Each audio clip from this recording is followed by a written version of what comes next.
Sallallahu ala Muhammad. Sallallahu alaihi wasallam.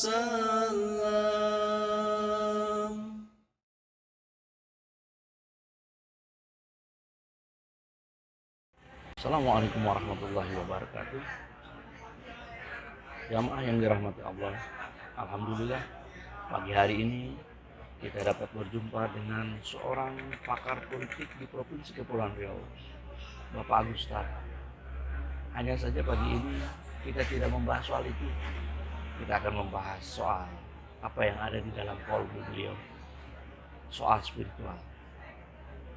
Mudah-mudahan kita semua bisa menyimak apa yang beliau sampaikan. Assalamualaikum. Waalaikumsalam warahmatullahi wabarakatuh. Alhamdulillah pagi ini dapat berjumpa dengan Bapak ya. Ya, apa kabar? Apa kabar Pak? Alhamdulillah sehat. Begini, ini kita tidak membahas soal politik hari ini. Iya, boleh. Justru tulisan-tulisan yang Bapak miliki itu begitu banyak beragam. Iya. Dan yang menarik ternyata juga wilayah spiritual dibahas. Iya. Apa ya yang membuat dari sekian banyak tulisan politik tiba-tiba muncul wilayah-wilayah yang spiritual itu? Itu apa ya? Assalamualaikum warahmatullahi wabarakatuh. Memang saya sudah 30 tahun menulis 30 tahun.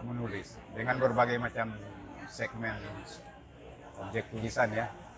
Ada dominan politik, tapi sebenarnya ada humaniora juga, ada juga semacam keagamaan kan, begitu kan. Nah sebenarnya ketika kita tidak membeda-bedakan skat-skat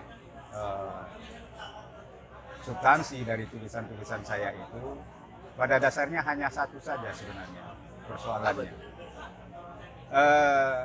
Kenapa saya menulis itu sebenarnya mungkin salah, ini istilah saya sendiri, dorongan dari pemberontakan kalbu. Wah, Ya. luar biasa. Pemberontakan kolbu. Pemberontakan kalbu siapa? Ya pemberontakan kalbu saya sendiri yang kemudian terdeskripsi dari materi-materi tulisan itu. Terlepas dari sekat tadi apakah politik, apa itu humaniora, apakah itu sains, teknologi. Sebenarnya itu adalah pemberontakan kolbu. Apa yang mendorong pemberontakan itu terjadi? Pemberontakan itu terjadi karena tidak sama dan sebangunnya antara pola sikap, pola tindak, dan pola laku, ya diri saya sendiri dan lingkungan-lingkungan yang men-setting kehidupan saya sendiri itu sendiri. Jadi maksudnya setting kehidupan kita itu tidak ideal atau bagaimana? Ya, inspirasi dalam penulisan tersebut yang didorong oleh pemberontakan kolbu itu tentu tidak paralelnya antara bisikan kolbu dengan realitas yang ada pada diri dan lingkungan.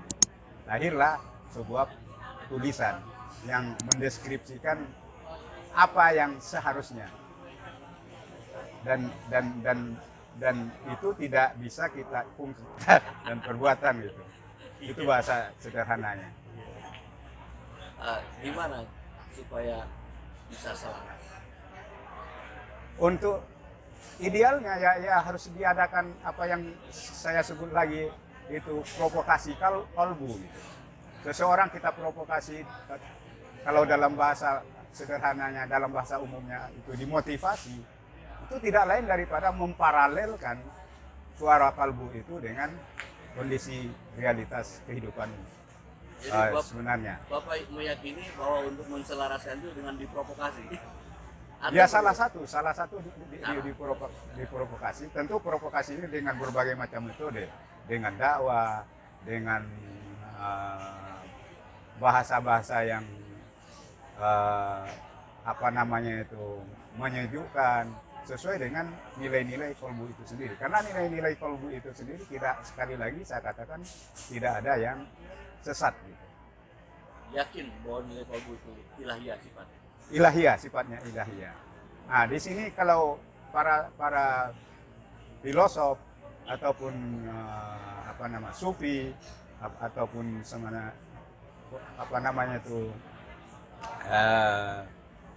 para alim ulama kita itu selalu mengatakan itu dengan cara-cara dakwah bahasa kolbu itu bisa idealkan dengan kenyataannya. Yakin nggak itu bisa dilakukan? Misalnya begini, saya kasih contoh, ada seorang teman gitu kan, dia suara kolbunya pasti mengatakan rukun Islam itu 5. Ya, salah satunya adalah naik haji kan gitu kan. Tapi karena dengan berbagai macam alasan dia itu tidak bisa ditunaikan, sebenarnya bisa kita provokasi supaya dia menunaikan hal itu untuk menselaraskan antara suara kolbu dengan realitas kehidupan. Itu yang saya maksud provokasi itu. Kalau bahasa sederhananya mungkin dakwah gitu ya. Dan apakah itu berhasil? Sebagian berhasil, sebagian tidak. Ya karena ketika itu tidak berhasil masih dominan suara non kalbunya di dalam dirinya masih teroverlap lah ya antara non kalbu dengan kalbu. Siapa yang sudah pernah Bapak provokasi dan berhasil? Saya rasa kita tidak usah itu terlalu banyak itu yang kita coba seperti itu. Tidak saja di bidang ya. Sallallahu ala Muhammad Sallallahu alaihi wasallam